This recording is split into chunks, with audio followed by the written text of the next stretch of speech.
batata na bamama mbote ya beno munu kele mwana ya beno ke vandaka kuna na mbanza ya Canada mmekwiza diaka kusolola na beno samuti mambo ya bwala kena kukuba mutindo ditadi na bilumbu lutaka mustubaka dejaka na beno batata ya munu bayaya baleki bamama ya munu bangwankazi ya munu yina ke vandaka na mbanza ya Pointe Noire beno kuzaba ti na ntangu yina na lere ya ntama ya vandaka ti muntu yina kena makundu komose kukwiza kubaka bamwelo ya babantu na kati ya bamfinda na kati ya babwala bakuluntu ya babwala nyonso ke kuvanda kintwali ke kusolola bake kusosa wapi mutindu balenda kusala ti muntu ya makundu ina kukangama kukwiza kuvelisa diaka aluzingu ya bantu ve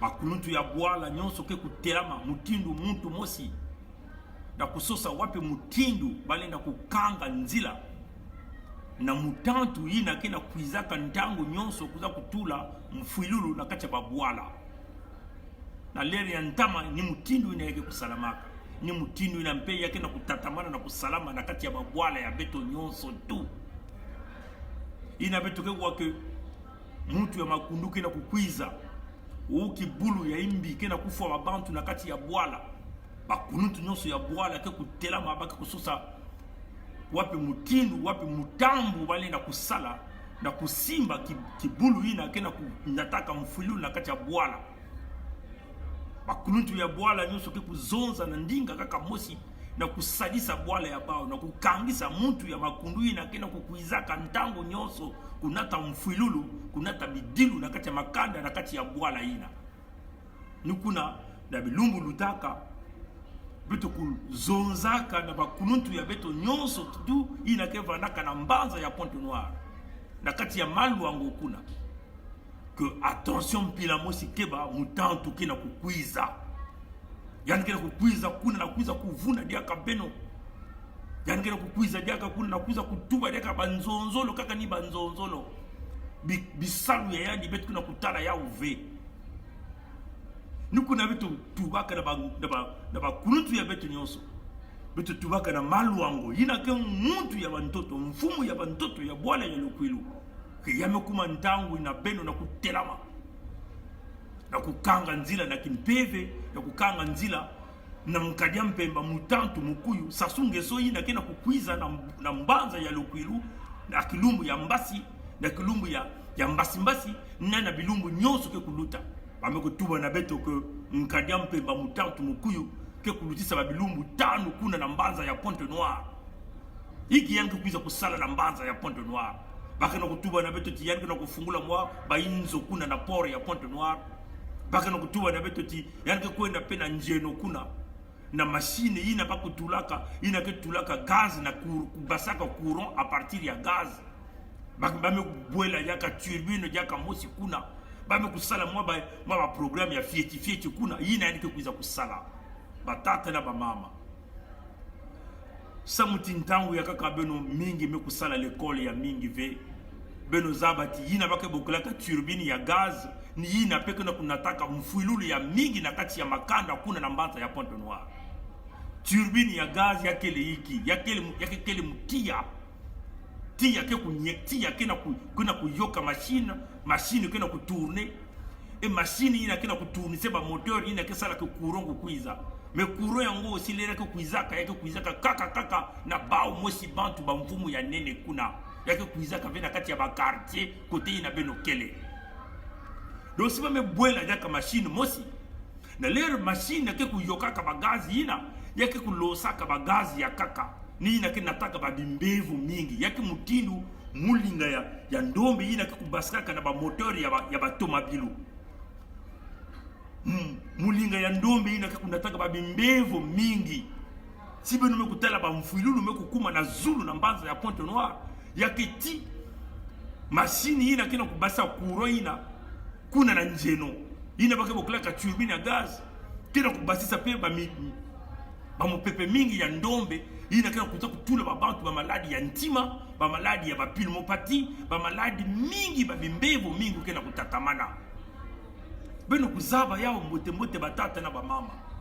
Si bame kubwela diaka machine ya kaka yake leve na kupesa nge kuro na kati ya quartier yake kaka samu na ba machine ya bau ina ke kubakaka pitloi kutatamana na kutourner na kupesa bau kuro ina ke sala ba machine kutatamana na kutourner yake vesa muna ngeda ba quartier yanme kukuiza kuna dopina kimfumu ntangu na kulox yan bingisa kalisuba na minduki yanme kuvana kuna ba mvulu makumi na tatu.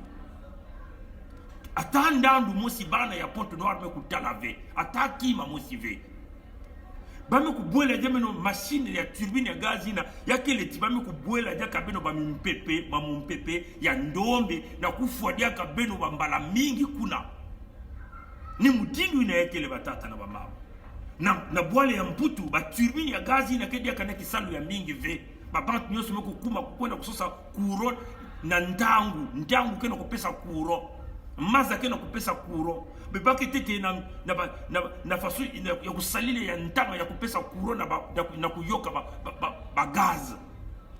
Donc yina baki kuza kusala ni na kufaire fonctionner port ya bau yina baki kuzulilaka mbongo ndandu ke vanda ve na nge ntwene ya Pointe-Noire ni kuna betu kuna kubokila batata ya betu bayina nyonso kena mayele ya kunokisa ba mvula ke a partir ya kilumbu ya mbasi beno kudumisa ba mvula kuna beno kulakisa bao ke Pointe-Noire kele mbanza yina bale na kuza kusakni na ve bame kuyiba mbongo ya Pointe-Noire bame kuyiba mafuta ya ndombe ya Pointe-Noire abana ya Pointe-Noire na kuza bisalu asiki mpya bame kukanga ba bisalu nyonso baki kuiza baki na kutunga kaka na mbanza ya bao na oyo kuna baki na kutunga sibi no mekwenda na oyo bakele na courant na suka bakele na courant na midi bakele na courant tina mpipa nyonso tu kuna na oyo baki kuna kubaleyeke meme banzila ya bao masa ya bao kena kubasika na kati ya ba pompe ya bao na ba mapangu ya bao nyonso tu kuna ngevo na kiboba ngevo na ntwenya singe ke banaka na oyo ngeke na kuro yange ya ufele ngeke na maza yange ya ufele ngeke na lufuta yange ya ufele me nyonso ntu mbongo ina bame kutungisa na oyo me kukatuka na kuna na beno na malu wangu kuna ni kuna betu na kubukila tata malu wangu ngei na ke mfumu ya bandoto ya imekuma ntangu ya kuwilila beto bana yange kuwa veba mbazi ya nkadia mpemba mutantu mukuyu mutindu batata honore mpaka ina me kuvukisa babantu nyonso kuna na mbanzo ya Pointe-Noire ya vanda bantu ya baine ke kuna sambilaka ya ba mabundu bao nyonso me kwenda kuvukana kuna ya vanda bambulumbulu ina ke kuna kufuaka babantu ya beto bantwenye ya beto ya Pointe-Noire bao nyonso me kwenda kuvukana kuna yani me kubokila pe ba komite ina bake bokila ba bantu ya ndwenga na mtu ya ndwenga yake ile mtu ina ketalaka ti bisalu kena bwala samna bantwenya mtu ya ndwenga kele yake kele mtu ke kukanisa kati l'hôpital ke ya kufunguka kuna mtu ni mtu lena kwenda kusosa lusalusu kuna me ina wapi makamba ya bantu ya ndwenga ina kena kutala kuna na mbanza ya Pointe-Noire l'hôpital ya malunga ikeleve bantu kena kufwa mutindu banzinzi mutindu bampuku ina wapi bantu ya ndwenga ina ke kuna kutala kaka mambo ya babivumu ya bao kena kukanisa vena ba population ni kuna betu kuna kubokila diaka bilumbu ina lutaka betu kubokila ka deja beno betu kuna kulomba na tata malu wangu dumisa mvula na kilumbu ya mbasi na kilumbu ya mbasi na bilumbu nyonso tanu ina nkadia mpemba mutantu mukuyu sasunge soke kusala kuna beno kudumisa ba mvula samuti yani kina kukuiza kuna na kuiza kupesa bebeno bya bisalu yani kuiza na kulakisa na mindele ki kuna na malu wangu bakuzola yandi ni mutindu ina ni kuna betu kuna kulomba na beno nyonso tu ina kina bankisi ya bunkoko beno kudumisa mvula samuti ata muntu mosive mwana ya Pointe-Noire mosive kutela bakwena kubulila ba maboko kuna beno kudumisa banzasi ngei yina kene na kati ya vungu ngei na kena kati ya mpaka ngei na kena kati ya patra ngei na kena luanjili ngei na kena siafumu ngei na kena matende na nkwiko kuna ngei na kelepe kuna na mpita ngei na kena timbamba kuna beno nyonso ina kevanda kuna na ngoyo ngei na kevandaka na lusala ngei na kevandaka na fontieti na savon ngei na kevandaka kuna na lwanjili kuzimana ve bampange ya beto nyonso kevandaka na kuna na kote ya konkwati kuna na kote ya raffinerie bampangi nyonso tu ya Pointe Noire beno kudumisa bamvula bilumbu nyonso nkadia mpemba mutantu mukuyu sasunge soke kuvanda kuna beno kuwave yina honore mpaka mekutuba honore mpaka mekutuba que yandi zola kutala ave ata mvula mosi ve yani mezoza na dikamba ya babantu ya ndwenga ya yandi babantu ya ndwenga yina ke salaka samna mutantu que baku nokisa dia kave ba mvula na Pointe Noire ti kote nkadia mpemba mutantu mukuyu ke kuvutuka na mbanza ya yandi na Brazzaville bame kutuba meme na beto que mbasi ata zandu mosi ke bana ya kufunguka kuna na mbanza ya Pointe Noire ve ba mama ya beto kisalu ya bani kutekisa sibe me kutekisa ve bake kuzwa mbongo wa kote ya kudikisa bakanda ya bao yai wape mutindu yai mutindu ya bwale ya mutindu yai mutu yai kena kulemana kupesa benu bisalu yame kuma mpe kukanga bazandu kukanga ba mangasine nyonso tu samba tata na ba mama kwenda kubulila nkadia mpema maboko betu meku manga mutindu ya ndiatulu ina betu keve babisadi ya sasungeso betu keleve ba mputu ya nkadia mpemba mutantu mukuyu nge mwana ya Pointe Noire kukwenda ve kubulila yani maboko kundima ya uve tata maluango kuandinga ya beto bana betu kuna kulomba mulevo ya nge beno kudumisa bamvula kuna nge ina kena bunkoko pesaka nge binkoko ina binkoko yakeleve kaka ya kutalisa babane ya bampangi mpasi binkoko mpekele ya kulakisa bimangu ya kulakisa ke bwala ya ikele bwala ya beto bana ya beto bisalu ikeleve ba mama ya beto kena kubuta ve ba maternité kuna ntamu nyuso kuna kubuta bakena kufwa kuna bantu na Pointe Noire kena kufwa mutindu ba mpuku mutindu ba nzinzi mutindu ba ngungi yamekuma ntangu ya kubasisa binkoko na kulakisa bimangu beno kudumisa ba mvula batata na ba mama beno kudumisa ba nzasi betu kuna kulomba beno ya mulevo ya beno nge tata ina bapesaka na bunkoko bapesaka nge ngolo ya kulakisa bimangu lakisa bimangu lakisa dumisa mvula dumisa banzasi na kilumbu ya mbasi na kilumbu ya mbasi na bilumbu tano nyonso nkadia mpema mutantu mukuyu kevanda kuna na mbanza ya Pointe Noire dumisa mvula dumisa banzasi dumisa yau samuti babantu ina kuiza kubulila ni maboko bakukwenda kubulila ni maboko ve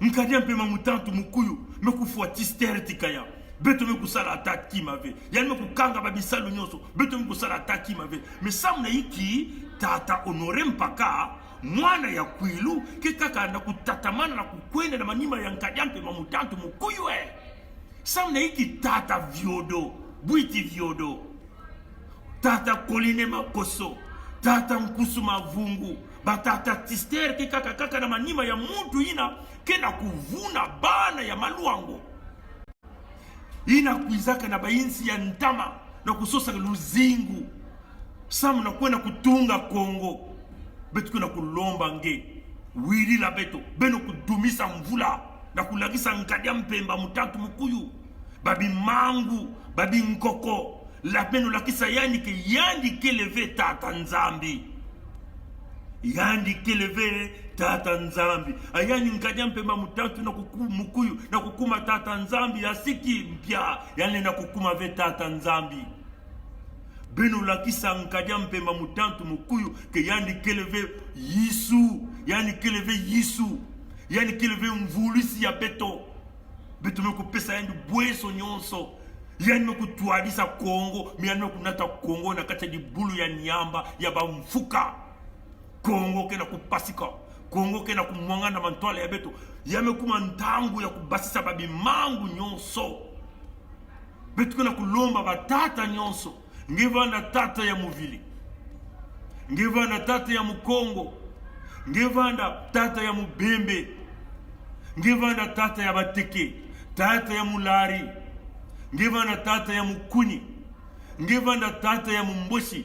Yina ngezaba ke maluango kele yange ngeme tula ngeme kukunda ngeme kuma mutindu ditadi kuna na maluango dumisa mvula batata betu kuna kulombi la beno yao beno lakisa beto bidimbu ke beno kele na nsatu ya kubasika na kati ya dikamba ya nkadiampe mamutantu mukuyu ke beno kena nsatu ya kukote na kati ya kimpwanza ke bwala ya beto kwena na ntwala beto kuwave mutindu honore mpaka kena kutuba yao na lumputu yani kena kulomba na bantu ya ndwenga ke babika kunokisa ata mvula mwesi ve si beno me kusala yao nkadiampe mbaka kwena kuseka beno tata maluango tala kuna na nzasi beto ni kutala na bizizi baka na kubaka pituloi kuna baka na kubingisa bantu na kati ya bantoto ya bao bamayaka kena kuna kupola kuna bankaba kena kupola kuna basakasaka kena kupola samba kena kubaka pituloi nyonso mipa bantu bangu na kupesa bao ba recompense asiki mpia beto kutela meno batata na bamama beto kena kulomba na beno kilumbu ya mbasi ngentwenye ya Pointe Noire kukwenda ve kubwabana ve nkadiampe mamutantu mukuyu kubaka ve 2000 bapesange 2000 baka yao bapesange mariere baka yao yoka yao kukwenda kubulila ve nkadiampe mamutantu mukuyu maboko baina nyusu kina bunkoko beno kudumisa mvula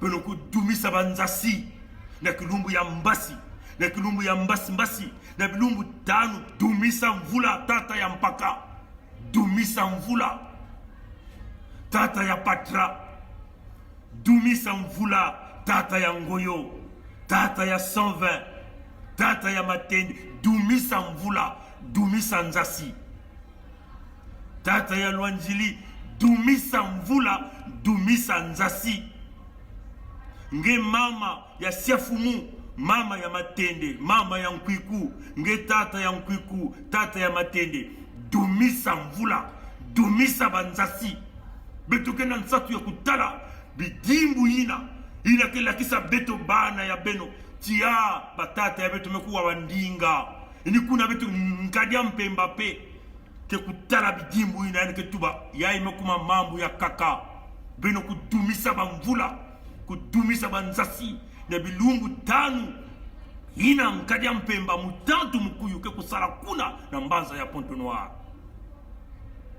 beto kena kutonda beno mingi beto kena kutala mpasi ya beno ni kuna beto kena kukwiza ntangu nyonso kulakisa beno yao kutubila beno yao atakima mosi beno ke kuzwa kuna ve pori ina bakeina mwaba batimona mwaba gruina nime kutula kuna ni ndandu ya bao mosi ndandu ya ngeve mwana ya Pointe Noire tata maluango mbongo ina bakena kupesa nge yakele mbongo ya Lukongo yakele ve mbongo ya nkadia mpemba mutantu mukuyo yina bakena kupesa nge yakele mutindu kaka mwadi morso ya jimpa ya fieti kaka bakena kupesa nge bantoto ina kele yange na beto plo ya beto ya bantuenya ya kele ti bimvwama nyoso kena kubasika na isi ya ntoto na isi ya maza ya Pointe Noire bana ya Pointe Noire nge maluango nge kuvanda pena kitini ya nene kuna ni ina betu kuna kunuani na Kongo na kupesa beno ngolo ina na kupesa beno na kunauna beno na kuzangmisa beno na dizulu si beno meku wa beto ve bake kubebisa maluango bakubebisa bantoto bake kuvelisa babantu tala bana mekuma kuna yenga bisalu ikeleve kaka mpasi bidilu na manyongo kena kukota na kati ya makanda mfwilulu kena kuningisa bainzo nyonso ba makanda nyonso abao na kukwiza kusadisa beno asiki mbia bao mosi kena kuenda kusadisa banzutu ya bao na mputu bake na kufilisa babana ya bao kuenda kulongoka lekolo na mputu na mbongo ya bwala ni kuna betu kuna kulomba na beno batata ya beto ina me kuzaba mambo ya ngolo ya bunkoko beno kudumisa mulevo ya beno beno la kisabe to bidimbu ya zola ya ekele mutindu kidimbu beno kusala beno kusala beno na beto na tata nzambi na kulakisa ke beto ke kubika mkadia mpemba mutantu mukuyu kuyala bwala ya beto. Je vais donc rapidement me tourner ici pour vous présenter l'intervention de Honoré Mpaka. Certainement qu'il a entendu notre voix quand Honoré Mpaka demande aux sages de Kwilu d'arrêter toute pluie dans la ville de Pointe-Noire à partir du jour où ils ont entretenu leur réunion.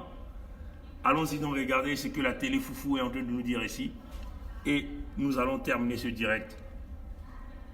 Un instant. Bon, je vais essayer rapidement de jouer cette section. On va essayer de voir. Voilà. De sensibilisation pour préparer ces citoyens à réserver un accueil chaleureux au magistrat suprême du Congo. Alexandre Honoré Mpaka était face à la force publique, aux députés, sénateurs et conseillers de Pointe-Noire ainsi que le conseil économique. Reportage de Freddy Gaëtan Ménard. Nous devons tous nous mobiliser pour réserver un accueil chaleureux au président Denis Sassou Nguesso, a insisté Alexandre Honoré Mpaka, préfet de Pointe-Noire. Le contrôle de présence fait, le quorum largement atteint. En dehors de quelques absents, cette réunion préparatoire mêlée à la sensibilisation sur l'arrivée du chef de l'État a pu commencer. Tour à tour, quelques participants ont pu dégager leur stratégie politique pour l'accueil du chef de l'État. Jean-François Kando sur sa politique d'accueil. Les citoyens seront en civil, dans leur tenue de façon égarée, et peut-être que les partis politiques qui sont organisés seront en t-shirt. Je peux vous rassurer que les populations de Pointe-Noire sont mobilisées. Il y a un engouement, nous sentons qu'il y a eu des effervescences quand même autour de l'arrivée du chef de l'État. L'imminent séjour du président Denis Sassou Nguesso à Pointe-Noire revêt une importance capitale pour les Congolais.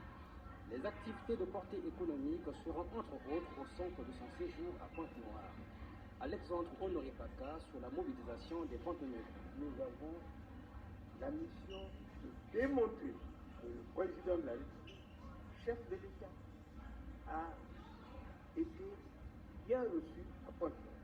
Et notre participation à tous doit être effective.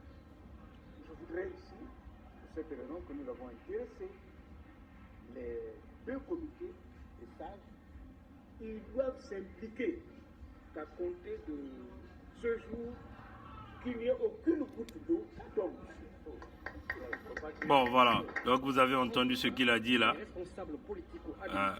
Vous avez entendu ce qu'il a dit. Il demande au comité de sages de se mobiliser pour qu'il n'y ait aucune goutte d'eau qui ne doit tomber à partir du jour qu'ils ont tenu leur entretien. C'est une honte pour Honoré Mpaka. Voilà un vieux qui a tous ses enfants quasiment en Europe avec l'argent du contribuable congolais. Mais ce monsieur, moi je le connais. Hein. Moi j'ai vécu à Sibiti à l'époque où lui il était préfet de la Lekoumou, ce monsieur. Mon papa a travaillé dans la Lekoumou. Et tous ses enfants, moi je les connais très bien. Oui, chers amis. Mais tous ces enfants sont devenus des hommes d'affaires derrière l'argent du contribuable congolais. Ces enfants sont en Europe, quasiment en Occident, ce monsieur. Mais vous entendez ce genre de raisonnement, mais c'est une honte pour Honoré Mpaka. C'est une honte. Voilà des gens dans cette petite oligarchie vili qu'on a sorti pour protéger le pouvoir d'un kleptomane qui est en train de détruire la ville de Pointe-Noire. Les richesses, c'est à Oyo, ce n'est pas Pointe-Noire. Les emplois, c'est à Oyo, et ce sont les enfants de Oyo qui travaillent à Pointe-Noire, quasiment dans les grandes compagnies. Combien de fils vili travaillent à Total ou Eni? La plupart des recommandations viennent de Sassou Nguesso. Oui, chers amis. Donc, c'est une honte pour Honoré Mpaka de demander aux sages d'arrêter les phénomènes de pluie dans la ville de Pointe-Noire. Mais nous voulons donc demander à ces sages, même au Dieu créateur qui est au-dessus de toutes les forces, celui-là qui nous a donné les puissances que nous avons, les puissances traditionnelles, de prouver à cette bande des escrocs que Dieu est plus puissant que tout le monde, de nous donner des quantités énormes de pluie dans la ville de Pointe-Noire pendant tout le séjour de Sassou Nguesso. C'est ce que nous sommes en train de demander, c'est tout. Nous ne demandons pas aux gens d'aller faire du mal, mais nous demandons simplement aux puissances de pluie et de tonnerre de s'abattre dans la ville de Pointe-Noire pendant les 5 jours de la présence des kleptomanes, de l'homme qui a asphyxié l'économie du pays, de l'homme qui a volé tout l'argent du Congo au niveau de Pointe-Noire. Et pour cela, nous pensons que le roi Maluango, c'est un roi. Un roi écoute ses enfants. Un roi écoute ses enfants, surtout quand ses enfants sont en train de chercher quelque chose qui va éventuellement regarder l'intérêt général. Ce que nous voulons, c'est la libération du Congo. Ce que nous voulons, c'est des emplois pour tous les enfants du Congo. Et nous voulons donc demander au roi Maluango, lui qui est le propriétaire des terres, de prouver à ceux-là qui viennent détruire le département de Kwilu qu'il demeure le roi. De nous donner les pluies que nous sommes en train de demander. Et de nous étendre tous ces tonnerres que nous sommes en train de demander. Et c'est cela, chers amis. Voilà pourquoi nous sommes là pour implorer la bonté du roi Maluango et aussi demander au Dieu créateur, le Dieu le Tout-Puissant, lui qui est le propriétaire du ciel et de la terre, d'aller au-dessus même du pouvoir du roi Maluango, dans le cas où le roi Maluango ne veut pas nous donner cette pluie, et que Dieu le Créateur, par son miracle, les fléaux qu'il a montrés à Pharaon, le roi de l'Égypte, pour sortir les enfants d'Israël de Ngui-Piti, il a montré tous ces fléaux, et nous demandons à ce Dieu Créateur de nous montrer aussi ces fléaux dans ce cas-ci. Chers amis, ce que vous ne devez pas, ce que vous devez savoir, c'est que le reptilien de la mauvaise espèce, Sassou, est dans un projet de faire un passage en force. On vous le dit, il va passer 5 jours à Pointe-Noire. Au mois de mars, il ira dans la Sangha. Il ira faire 1 semaine dans la Sangha. Après, il fera un tour dans la Bouenza et la Lukumu. Ça signifie quoi? C'est la campagne qui venait de commencer. Donc vous voyez, chers amis, au mois de mars, il va se rendre à la Sangha, il va faire la même chose, des fausses promesses, de quelques bâtiments qui vont encore aller couper le ruban. Et il va aller donc dans la Bouenza pour encore aller implorer la bonté des Kamba, des Dondo, des Babembe, des Bayari, ainsi de suite. Et il ira dans le Kumu pour aller consulter les Teke, éventuellement aller consulter les Yaka, aller consulter les Lali. Vous voyez que, chers amis, on ne peut pas se permettre, l'homme est déjà dans une campagne pour faire le passage en force. Mais encore, il y a une chose que nous voulons attirer ici. Nous voulons ici parler à l'Angola, au pouvoir d'Angola, au pouvoir du président Lorenzo. Fais attention, parce que Pointe-Noire vient de recevoir plus de 6000 tonnes des armes. Est-ce que ces armes-là seront aussi utilisées pour déstabiliser ton pouvoir en Angola ou déstabiliser le Kabila? Ça, c'est une question de géopolitique. Nous vous demandons donc de regarder encore dans la grande carte. Alors, Manisaya na Munkutuba, ça me dit, Bampangi ya betu ya mingi inake vanaka na Pointe-Noire, Kununtu ya bantoto, ya mbanza ya Pointe-Noire. Mutindu tata ya betu ina kuta kupesa inti ya kimfumu na mokoko. Vanaka tata ya Pointe-Noire. Nikuna betu na bokuna batata ina. Ina vanaka bambeve ya bare ya Pointe-Noire vaniku terama, vaniku pesa inti ya kimfumu. Beno kudumisa bamvula. Kulumbu ya mbasi betu zola kutala bimangu ina. Beno lakisa beto bidimbu ya zola. Ina keki dimbu ya zola beto bana ya beno kena kulomba. Beno kudumisa bamvula, kudumisa banzasi. Na kulakisa nkadia mpemba ke ntoto ya Pointe-Noire, keleve ntoto ya Oyo. Ina nime kutunga na bimvwama na mbongo ya bana ya Pointe-Noire. Dumisa mvula tata Maluango. Dumisa mvula nge tata ya Siafumu. Dumisa banzasi. Nge tata ya Ngoyo, ya Patra. Dumisa yao. Nge mama ya Patra. Dumisa mvula. Dumisa banzasi. Beno kubasisa, beno lakisa beto ngolo ya beno. Beno kutala renyo ya bawi na bame kusala. Bantu ya mabundu nyonso mevanda kuna. Bakena luatisa ba mabundu, bantu ya mabundu ba marinière na kuna kubulila nkadampe maboko. Yai mbale ntete betu na kutala diambu ya mutindu ya. Voilà, nous sommes dans un pays dont l'économie a été fracassée et ce criminel est en train d'aller à Pointe-Noire. On nous dit qu'on va bloquer toute l'économie. Donc les boutiques seront hermétiquement fermées. Les marchés seront dysfonctionnelle dans la vie de Pointe-Noire, simplement parce qu'un homme est en train d'aller vouloir montrer sa popularité auprès des Blancs. Ça, c'est inimaginable. Nous sommes dans un pays avec une économie au ralenti, et cet homme va encore bloquer l'économie du pays pendant 5 jours, pendant sa présence à Pointe-Noire. C'est inacceptable. Qui va nourrir les mamans? Ce sont ces églises-là. Vous avez vu, hein, tout le comité œcuméniste était là. Les églises, voilà pourquoi nous appelons à l'église exit.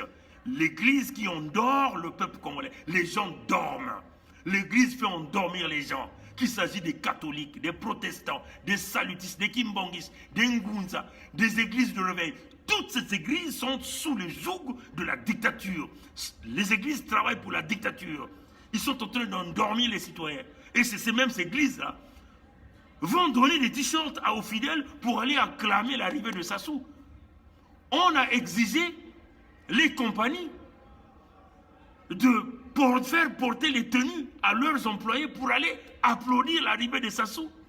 C'est du jamais vu, chers amis. Sassou est qui? Sassou est Dieu. Sassou est Yesu Christo. Sassou est Ndunzian Pungu. C'est du jamais vu, chers amis. Donc au peuple de Pointe-Noire, Mama ya Patra, Dumisa Mvula, Dumisa Nzasi. Nge mama ya Nkwiku, Dumisa Mvula, Dumisa Nzasi. Nge mama ya Luango, Dumisa Mvula, Dumisa Nzasi. Beto ke sosa kutala bidimbu ina kala kesa nkadiam pemba ke oui beto bana ya beno.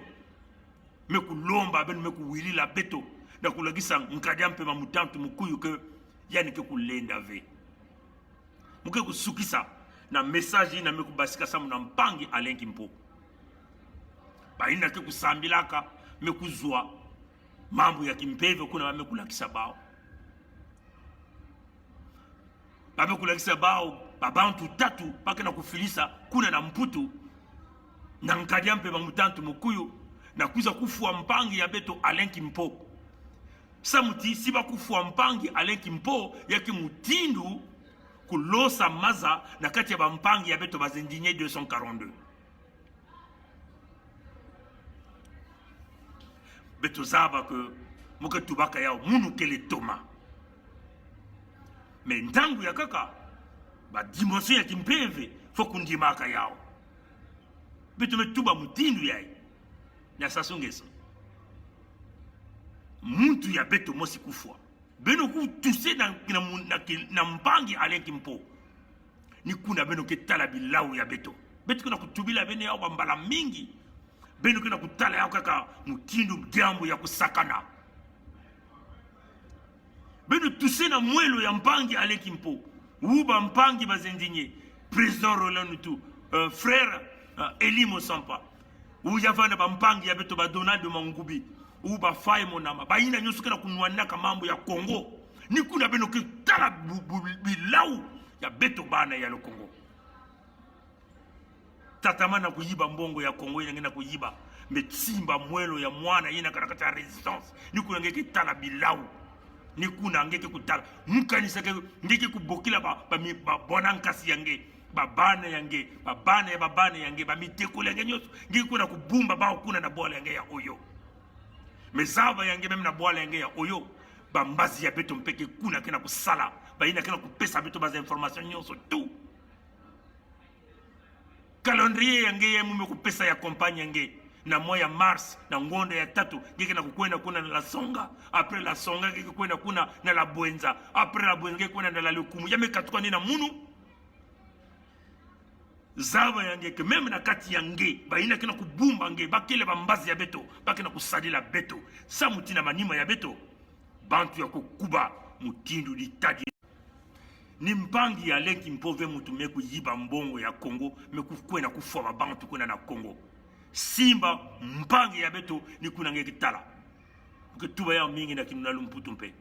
Bon, nous sommes en train nous avons reçu tout ce message, hein. Ces hommes d'église qui nous font des révélations, que ça soit envoyé 3 individus. Les noms de ces individus-là ont été même cités pour venir assassiner Alain Kimpo, pour déstabiliser les indignés de 242. C'est-à-dire en touchant à la vie d'Alain, ça serait une façon on peut dire même d'éteindre le mouvement des indigènes de 242, parce que ça va emmener le découragement, le souci, ainsi de suite. Mais nous voulons dire à Sassou, tu ne connais pas encore ce que tu es en train de chercher. Sassou, tu ne connais pas encore ce que tu es en train de chercher. Tu vas croiser une ligne rouge que nous sommes en train de te le dire, que tu verras la folie de ce que nous appelons système baie vitrée. Qui nous donne les informations? Tous tes programmes de voyage, tous tes mouvements, les GPS et tout. Qui nous les donne? Qui nous donne les épaisseurs de tes bunkers? Qui nous les donne? Qui nous les donne? Ce sont les gens qui sont plus puissants que toi. Plus puissants que toi, on te le dit. Mais il y a une ligne que tu ne vas jamais croiser. C'est toucher à l'intégrité physique de tout un chacun de nous. Tu touches à la vie de Alain, c'est comme si tu touchais à la vie de Pongui. L'alerte rouge va se déclencher. Tu connais qu'est-ce que c'est l'alerte rouge? On touchera à tout ce qui est Sassou Nguesso, tout ce qui est lié au système Sassou Nguesso. C'est ce qui se fera. Et ça va se faire en chaîne au même moment. Les plus puissants me disent de te le dire aujourd'hui encore, de te le rappeler aujourd'hui. Ne pense pas que la France-Afrique qui te protège est plus fort que les plus forts. Va demander à la France-Afrique qui sont les plus forts. Eux, ils sont avec nous. Je te le dis. On te le dit encore. On te le répète encore. Il y a une chose que tu ne... J'ai pas envie de dépasser les bornes. Alain, la lutte continue. Les indignés de 242, président Roland et tout, la lutte continue. Donald Mangoubi, Faye Monama, tous les grands résistants, la lutte continue. Docteur Dieudonné Goma, la lutte continue. Sœur Olga, Sœur Itoula, la lutte continue. Sœur Carla et Dim, la lutte continue. Gervais, la lutte continue. Ils doivent nous restituer l'argent du Congo. À bon entendeur, salut. Nous attendons donc les pluies que nous avons demandées pour la ville de Pointe-Noire durant les 5 jours. Montrez-nous ce signal. Et ça montrerait la solidification de l'alliance. Et cela prouverait encore que le peuple du Kwilu et le peuple du Congo sont prêts. Ce peuple-là est prêt à se libérer. Si ceux du Kwilu ne peuvent pas déclencher cette pluie, nous demandons à tous les sages, à ceux qui détiennent les pouvoirs des pluies et qui sont dans les autres départements, de diligenter les forces de la pluie et de forcer ces forces-là sur le Kwilu et sur Pointe-Noire durant les 5 jours de Sassou Nguesso, à compter de lundi, mardi, mercredi, jeudi, vendredi, jusqu'à samedi, dimanche. 5 jours successifs de pluie. Ça serait le signal pour montrer que la libération du Congo est là. Merci d'avoir suivi ce direct. Prière de passer une bonne soirée. Au revoir.